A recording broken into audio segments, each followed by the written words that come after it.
Imagine, just for a moment, that the world is ruled by a small group who control everything of importance. Governments, big business, and the media. It sounds somewhat unlikely, but now imagine that this all-powerful group comes from another planet, and our rulers are in league with them. Now, that sounds really, really unlikely, and yet plenty of apparently sane people are convinced that it's true. They own you. They own your emotions, and you basically belong to them. I think they would kill people, and that's on the record too. If you can control someone's sense of reality, then the human collective mind is putty in your hands. So, has someone been handing out space cakes? Or is this the biggest alien conspiracy of all?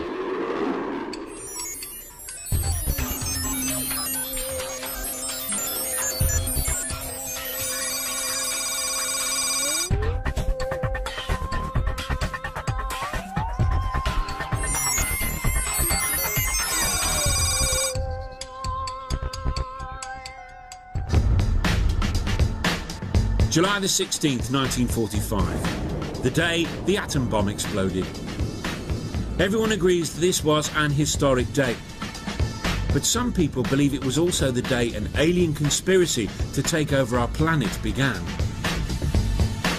You see, apparently this was an event which didn't just get noticed here on Earth. The shockwaves were felt across our galaxy and beyond. Ever since the UFO phenomenon sort of exploded into public consciousness in the mid-late 1940s, people have wondered, why now, why now? And of course, the first answer people came upon was that, well, now we have the atomic bomb. When we set off the first atomic bomb, there was such energy released that probably created ripples throughout our solar system, perhaps throughout the galaxy. And other advanced races out there kind of did a double take and went, oh my God, the kids have found the matches. It's true that it wasn't long after the nuclear blasts in the late 1940s that the first witness reports of UFOs began. I think it was from outer space, but friendly. According to the theory, these UFOs were alien craft who had arrived as an advanced guard. They were soon making contact with our rulers and negotiating terms. And if the theory is to be believed, an international conspiracy then began to hide any evidence of this contact. It's a cover-up which is still in full swing, or so some believe. Meet Peter Gersten, an all-American criminal lawyer. When he's not suing people and doing all the other things lawyers do, he's taking on the US government. And that's because ever since he was a boy, Gersten's been fascinated by UFOs. Some people would just go out and buy a toy ray gun, but not Gersten. Instead, he has spent much of his career trying to prove that the American government has been hiding its extensive knowledge of aliens and alien contact. I was the first and only attorney ever to bring any lawsuits against the U.S. government for UFO-related documents that actually made it into court. His dogged persistence and knowledge of the American Freedom of Information laws eventually led to the release of hundreds of previously unseen documents. I must have brought about 10 lawsuits. Even when they release documents, they've always withheld something within those documents. This affidavit is a perfect example. Half the affidavit is blacked out. If UFOs do not pose a threat, if UFOs do not represent an advanced technology, then why is this all deleted? Why indeed? He says these documents reveal the American government's obsession with the UFO phenomenon, which began during the 1940s and 50s. They reveal the existence of government committees which were initially set up to investigate UFOs. But all along, the existence of these organisations was denied, until finally they were all closed down, one by one. Despite the fact that governments kept telling the public there was no such thing as aliens, the aliens themselves didn't seem to be getting the message. Because according to Gersten, they just kept flying their spaceships through our skies. One case, which has been cited by many as proof of a vast conspiracy, conveniently happened in Gersten's backyard in Phoenix, Arizona. Unidentified flying objects over the valley. A triangular-shaped object. What was in the sky last night? The Phoenix lights lasted anywhere from an hour and a half to 2 hours, and there's never been a major investigation to determine what that was. What is it? I don't know. About 10:30 at night, there were about 7 lights that had a distinct formation that just stayed over Phoenix in a triangular pattern and then left. And it's amazing to me that something can appear so brazenly over a major metropolitan area and not be fully investigated. The story gripped the local media, but the official response was some kind of military flares. They had a number of leftover flares on the aircraft, and each aircraft had to get rid of them because the rules prohibit the aircraft from landing with flares on board. Gersten returned to the courtroom, but even he couldn't prize an explanation out of the authorities. The Freedom of Information Act is totally impotent. All they have to do is a reasonable search. And they say they did a reasonable search, we couldn't find anything, and the court goes along with that. So, is Gersten onto something, or does he just need to get out more? To really get to the bottom of what the government might be hiding, we need an insider. One who's seen some alien evidence with their own eyes. If you're involved in something like this, who do you talk to? You can't tell your family. You can't tell your closest friend. Now, the most convincing evidence that aliens have landed and those in power know about it would naturally be the sight of, well, an alien hanging out with the rich and powerful, being driven around in a limousine, or being photographed with celebrities. Unfortunately, the absence of anything like this means believers had to rely on something less convincing, hearsay, and there's certainly been plenty of that. I glanced up and there were 3 flying saucers at an altitude of 350 feet. No one disagrees that in the 1940s there were lots of unidentified flying object sightings. Even the skeptics agree there have been a lot of these sightings, but they put that down to paranoia. What's this all about? What's everybody running from? It's the end of everything. What do you mean? There was, after all, something called the Cold War going on. When the West and the Soviets confronted each other with secret weapons, spy planes, and various other military thingamajigs. The skeptics put UFO reports down to all of this. Nick Pope, for example, conducted an official British investigation into UFO claims, and let's just say he's not convinced. Nothing so far tends to give rise to any suggestion that extraterrestrials have visited the Earth. But it's often suggested that there's a huge conspiracy here and that the government's somehow covering up the truth about UFOs. Well, having headed the UFO project for 4 years, I can categorically say there's no truth in that whatsoever. For believers, though, the more governments deny, the deeper the cover-up must be. And instead they turn to people who have claimed to have seen for themselves evidence of an alien plot. Some of these witnesses say they even saw evidence of an elaborate government cover-up. You know, things like alien craft, soldiers picking over it, and aliens. Here's someone who says he saw exactly that. Clifford Stone spent over 20 years in the American Army. For most of that time, he had a desk job, but that's not to say nothing interesting happened to him. Because according to Stone, he was drafted into a top-secret operation. Its purpose? To retrieve downed Soviet satellites. I was involved in the activities that would recover crashes, debris thereof. Those operations were known as Project Moondust and Operation Blue Flight. Those 2 projects dealt with 2 things. the recovery of objects of unknown origin or objects that survived re-entry into the Earth's atmosphere. Most of the recoveries were routine. But then in 1969, says Stone, his team were asked to investigate something that was very weird indeed. During that time, we got a call, and they stated that they needed us to put some people together because they had a plane or something that went down not too far from where we were at. When we got there, a person that I would later always call the Colonel, he was there, and he came up and he told me, he says, specialist, I need you to go ahead, take your Geiger counter, and I want you to take Geiger counter readings and call them back to us. Well, I was asking, well, what is it? And he went ahead and said, it's some type of Soviet spacecraft that crashed. Says, now, if you get there and you see anything unusual, you need to keep in mind that the Soviets put monkeys, just like we do, in their craft. And as a result of that, if you see any bodies, don't worry about it. It will be monkeys.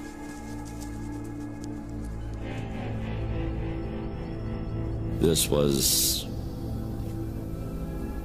nothing that I had ever seen.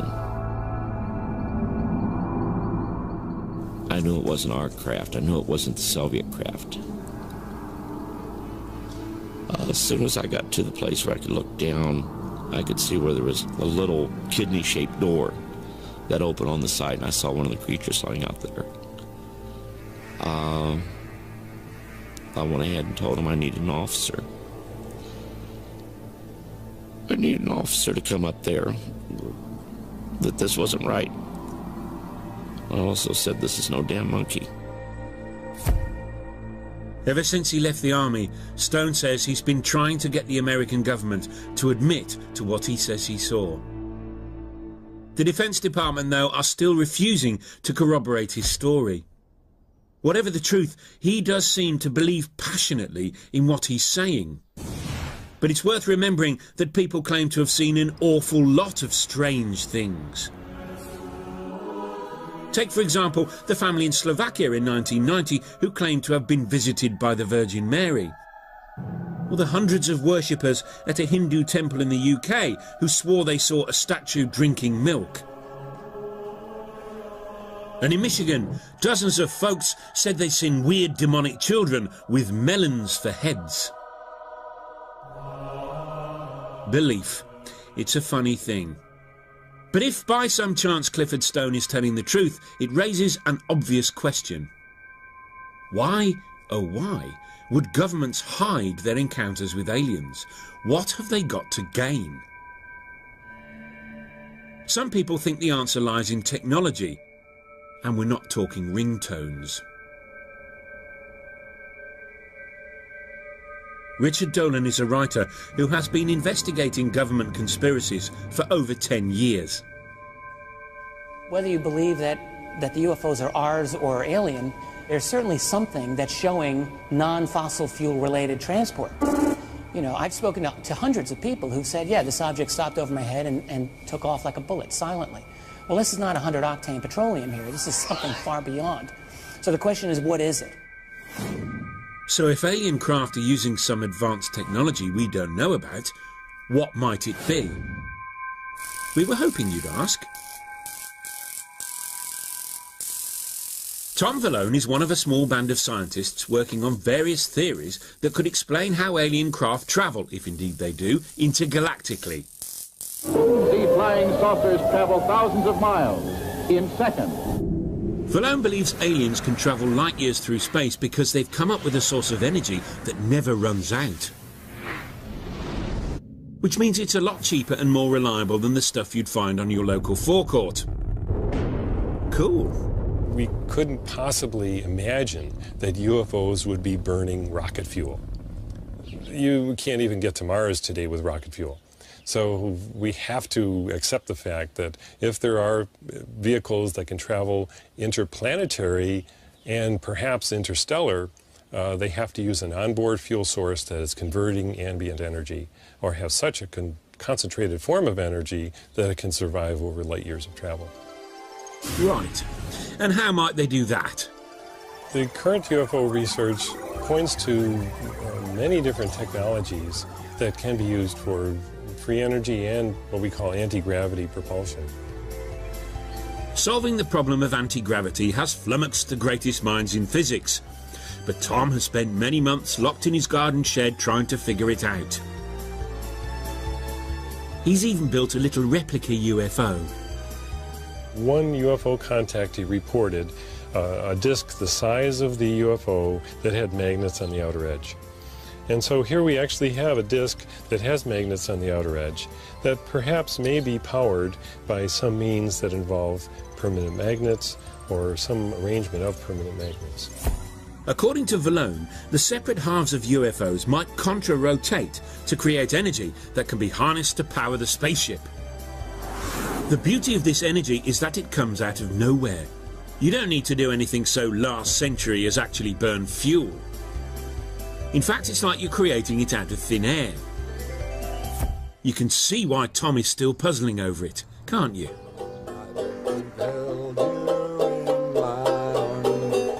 According to the alien conspiracy theory, when the extraterrestrials brought this energy to Earth, a lot of very powerful humans got very annoyed.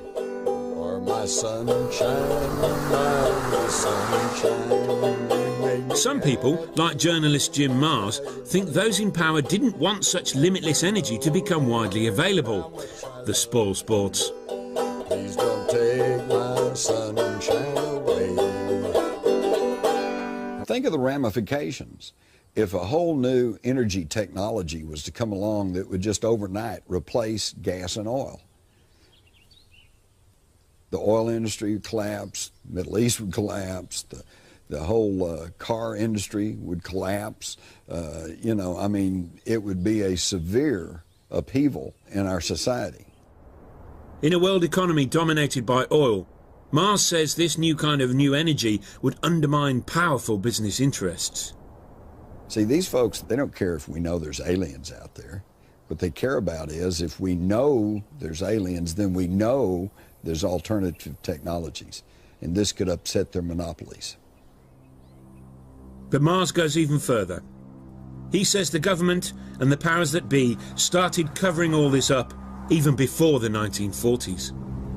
We're on the way to Aurora, Texas, where legend has it that a spaceship crashed in 1897. This is the Texas Historical Commission, the state marker that I was telling you about. And it's the oldest known graves here, early 1860s.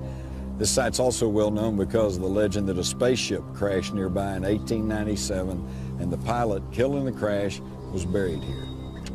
And the only caveat, of course, is the word legend.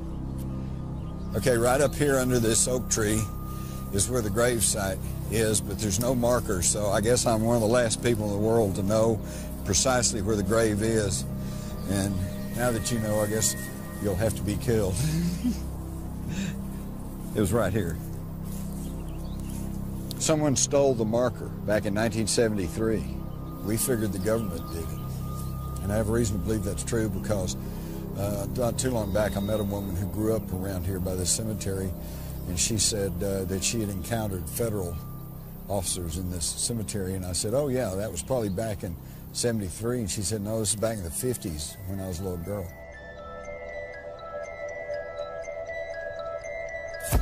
Jim's experience in Texas led him, he says, to compare notes with others across America, and he began to detect a pattern to the cover-ups. You were wondering how long it would take to get to the men in black? Well, here they come. If someone has a UFO-connected experience, then sometimes they are visited by strange men in black suits who, number one, ask them, what exactly did you experience? And number two, tell them, if you know what's good for you, you won't talk about this. Now, let's just get this story right. According to Mars and many others, there's been a worldwide conspiracy to cover up contact with aliens because governments don't want to reveal the technology they learned from these extraterrestrials. But does that make any sense? Wouldn't the governments or the oil companies just license this advanced technology and sell it? And anyway, if they wanted to cover up contact with aliens, you'd think they'd remember to take away that sign. But since all the people involved are long dead, there's no way we can ever know for sure if it really happened. What we really need to do is meet one of these men in black for ourselves. Well, guess what? We found someone who said he worked for a top-secret military organisation. And his job was to run part of the official cover-up. Funnily enough, he wanted to remain anonymous. I was trained by the Central Intelligence Agency and the Defense Intelligence Agency. During my DIA career, I investigated unidentified flying object sightings throughout the southwestern part of the United States. We did conduct counterintelligence operations against people that were close to obtaining the truth about classified programs. Some might call the operations disinformation, but whatever you call it, it was a legitimate form of putting the wrong people away from the classified programs. This alleged secret agent wouldn't tell us exactly why the military wanted to hide their contact with aliens, although there were dark hints of a military-alien alliance, and he was happy to admit he'd met many an alien in his time. They're about 4 foot, and they have the classical large eyes. They come from a planet with apparently a very bright sun, so they have double eyelids, have no ears per se, just have a opening on each side of their head, same as nose, mouth, no teeth, simple internal organs, heart and lungs, basically the same organ, simple digestive system.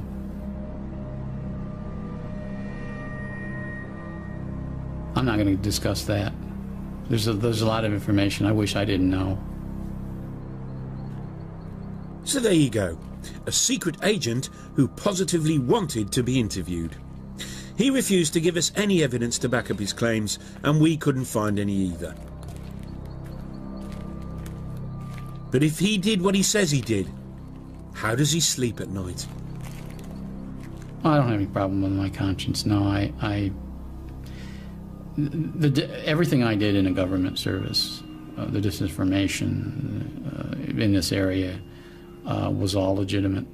It's sanctioned operations that I was told to do. I did my job, and I did it well. These guys, they're unofficial. They don't exist within the official framework of our society. These agents charged with studying UFO phenomena and so forth. They're outside. Okay. Maybe Agent X is telling the truth, and he's a man in black. If so, we've stumbled on a scoop. So when did the cover-up begin? Maybe aliens didn't first land in the 1940s, or even in the 1890s. Because maybe, just maybe, aliens have been here for a long time, and when we say a long time, we mean a very long time. They've been running the world since the year dot, and they've kept it very quiet indeed. People want to laugh and say it's impossible. Well, please be my guest, I don't care. But if you're interested in what's happening in the world, this is a phenomenon that needs looking at, because there's something to look at. So, we've had top-secret government committees investigating the presence of UFOs in our skies. We've had secret military operations to retrieve downed spaceships and their alien pilots. We've had sinister government agents terrorizing the public.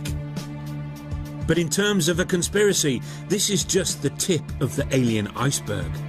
I woke up, and mere inches in front of my face, there he was. And I was really freaked out. This is a very rare opportunity we're looking at. Implants are rare. Because according to some, the aliens have not only landed, they're actually running the world. What? Yes. Here's a man who believes it. David Icke. Icke regularly speaks to packed-out audiences, spooking them out with the full implications of his theory. The power that these guys I'm going to talk about in detail today use to manipulate, control, and slaughter many of us, increasingly so, is only the power we give away every single day. He hasn't always been a full-time conspiracy theorist. In fact, he started as a soccer player and sports commentator on the BBC. Kenny Dalglish of Liverpool and Scotland. But all along, something was troubling him. When I was a kid, I had this feeling, I couldn't put words to it, I had this feeling I had something to do. And when I started being quite good at football and went into professional football, I thought that must be what it is. But there was something missing. I couldn't put words to it. I felt unfulfilled. Ike looked at the world and there was something wrong with it. At first he couldn't work out what it was, but something under the surface was amiss. International poverty? Global warming? The capitalist system? No, something deeper still. He became convinced that everything that was wrong with the world could be explained by one overarching idea: that a small, ruthless elite had taken control of our planet. It's claimed it is made up of a highly secretive group of families who exercise absolute control over world politics and economics. Its name? The Illuminati. Well, the name Illuminati comes from the phrase the illuminated ones, which is extremely appropriate because they are illuminated into knowledge that they keep from the rest of the people. Ike was convinced that these families were no ordinary power-crazed tyrannical elite. Oh no. There was just one small detail which distinguished them from the rest of us. What I've done is ask the next question, which is, where did the Illuminati come from and who controls them?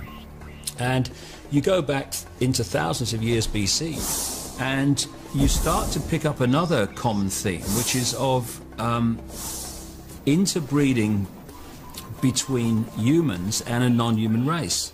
I am from another planet, outside your galaxy. I'm sorry, I just don't understand.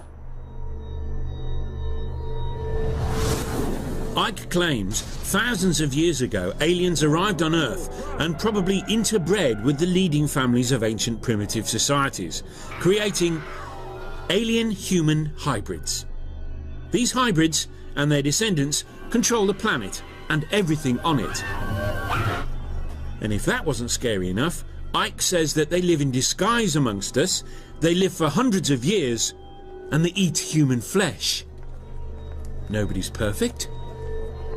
And in case you've been wondering, their sacred symbol is the pyramid, which is why, according to Ike, it's no accident that pyramid-shaped buildings are found from Mexico and Peru to Egypt and ancient Babylon.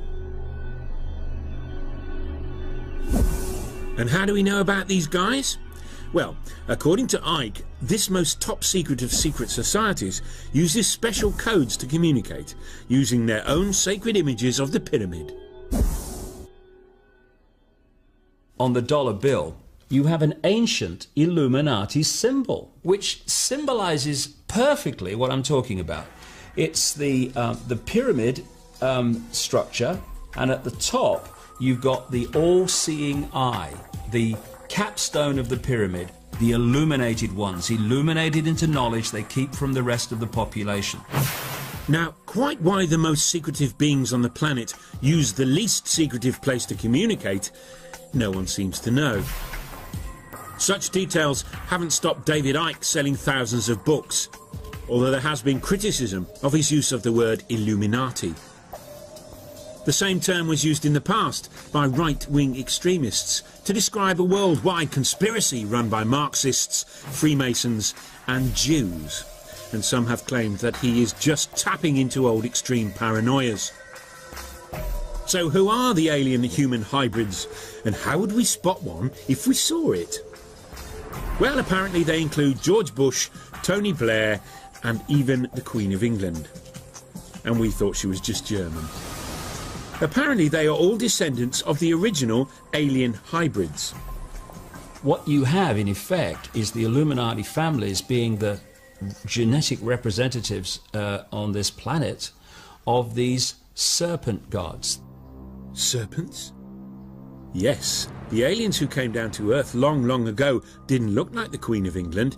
In fact, they were serpent, lizardy sorts. And even when they interbred, the old reptile bit just wouldn't disappear.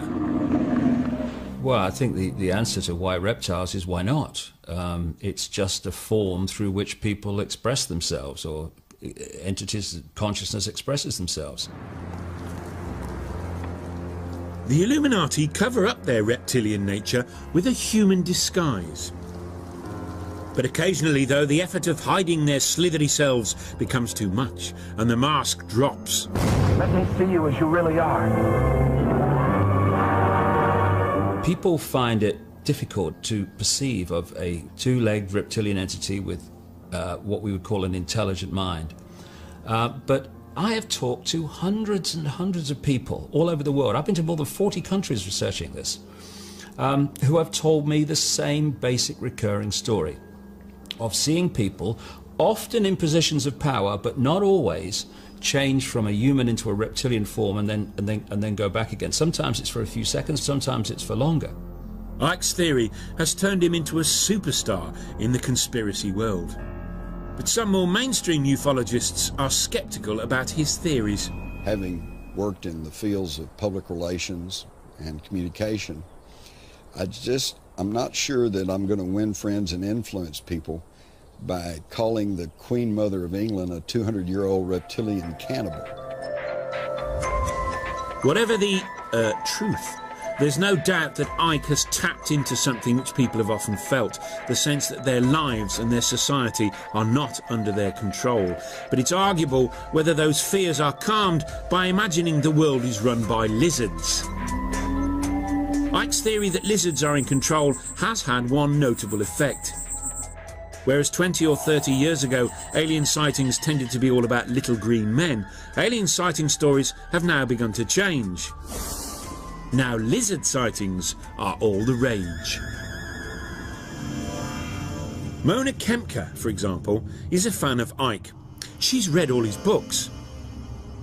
And rather coincidentally, she has also seen lizards. They come visiting. My name is Mona Kempka. I'm 55 years old. I've been a psychiatric nurse for 30 years.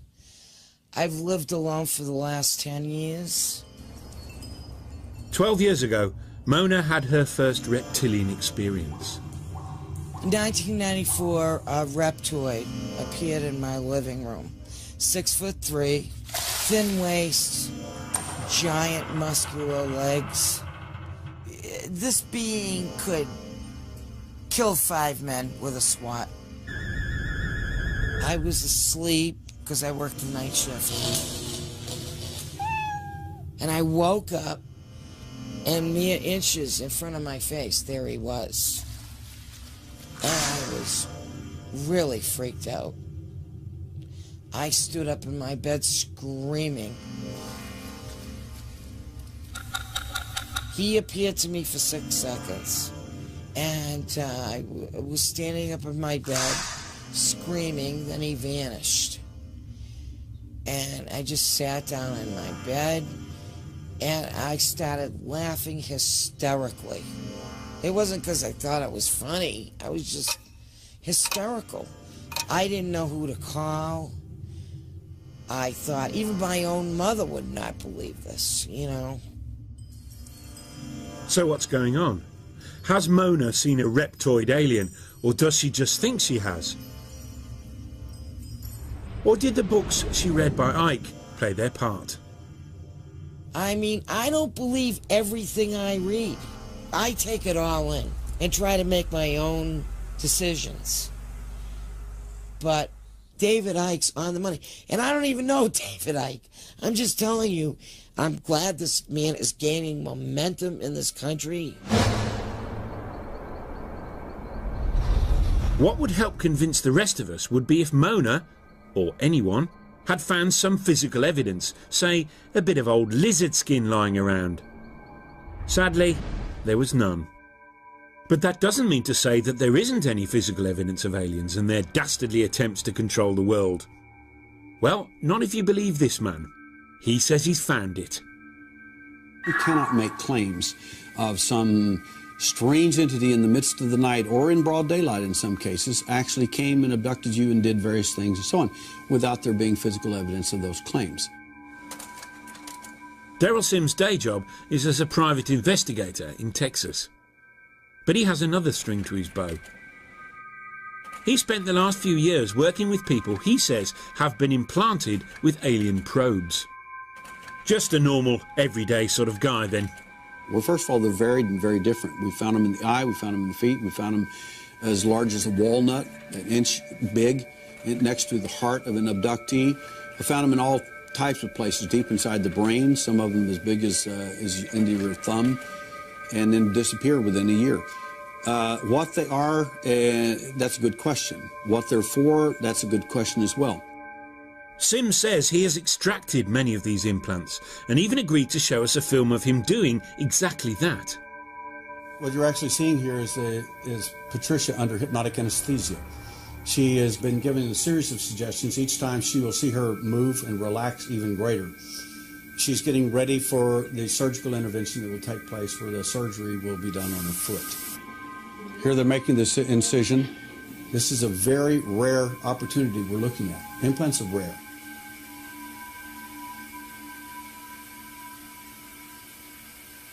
The surgery has taken over an hour. They can't find the object that they found so easily on X-ray. Here he is bringing the object out in a T-shaped formation. What they found in the keratin was wrapped around these objects, and it was very hard, very durable. It showed no signs of inflammatory response. In other words, this object was not treated by the body of Patricia, as an example, in any way as if it were a foreign object. Now, Daryl Sims has no medical background whatsoever, but he claims that the object that was removed from Patricia's body was designed to control her mind. Quite why they put it in her foot, though, is a whole different matter. But anyway, over to you, Daryl. My thinking is that the side effects of these objects, it seems to us, based on preliminary findings, is that levels of serotonin, dopamine, neurotransmitters, in effect, have been altered in some of these abductees. Now, any neuropsychologist or neurophysiologist can tell you in a New York minute that anybody that controls your serotonin, dopamine, or potassium, anybody controls these neurotransmitters, especially serotonin and dopamine, they own you. They own your emotions, and you basically belong to them. Daryl didn't allow us to do any tests on the little implant, so we can't say for sure what it was. And why a secretive alien could have been so easily outwitted by a Texan private investigator is anybody's guess. What we do know is that Daryl isn't entirely objective. I became aware of the alien entity in 1952 at age 3.5 in an abduction scenario. And then what really threw me into high gear into full-time investigations in this phenomena is my son got abducted at age 6. Then at that point, for me, I could live with my problems with the abductions. But when you come after my children, now it's personal. Alien lizard gods feeding off our own mistrust and fear. Alien implants that control our minds. Powerful alien human hybrid families that run our world. Blimey. But one question keeps nagging. If some people are seeing aliens, why aren't we all? Perhaps the answer, unnervingly, lies in modern science. People are starting to realize that the world is not just a little bit different to what they thought it was. It's actually nothing like they thought it was. We've come a long way in our understanding of the UFO phenomenon, but we still don't have a definitive answer. In the 50s, the big question was, do they come from Mars or do they come from Venus? By the 90s and today, we're even more sophisticated, and the question today becomes, do they come from another dimension? Most skeptical, rational people will never believe that aliens control us and our planet without some conclusive evidence. But what if it was impossible to come up with evidence? Because the way we see the world is itself flawed.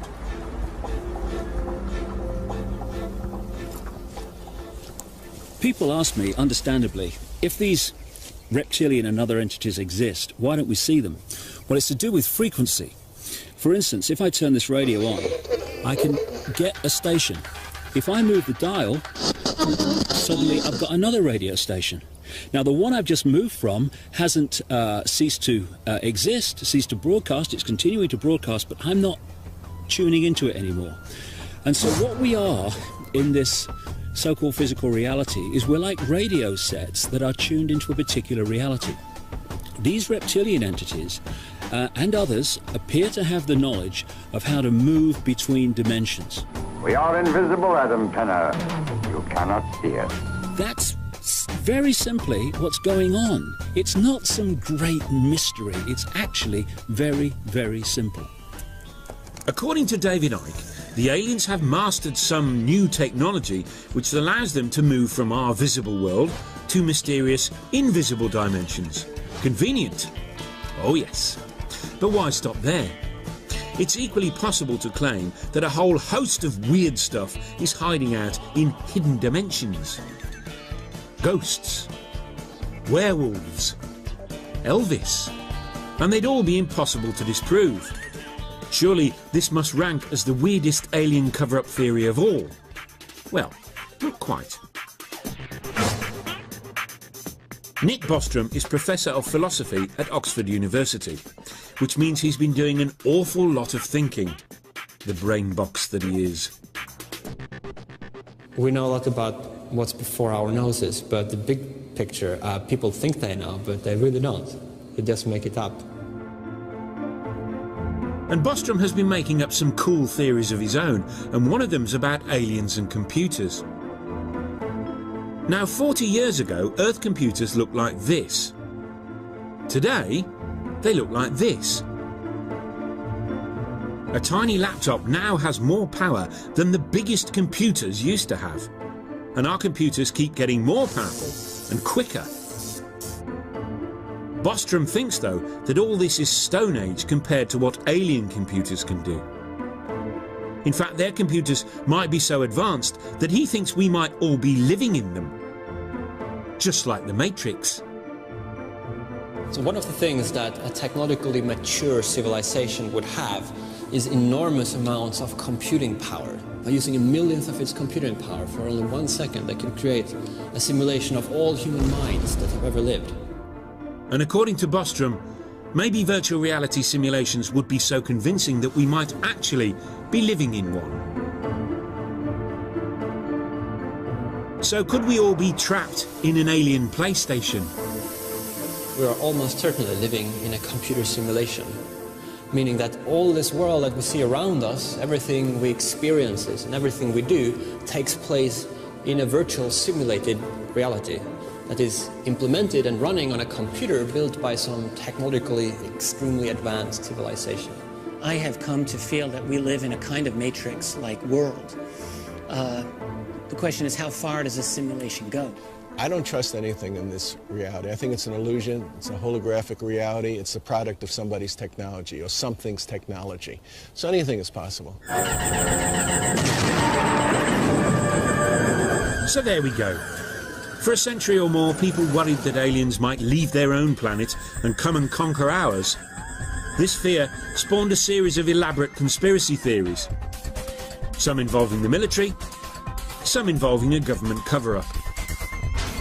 It was even argued that the aliens had bred with humans and sent secret messages to each other. Now it turns out the effort of investigating all those conspiracies has been a total waste of time. For planet Earth and everything on it, and indeed everything in the whole of our reality, could be just a product of an alien computer game.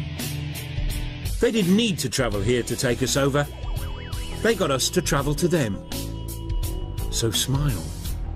Because somewhere, in another galaxy, something is watching you.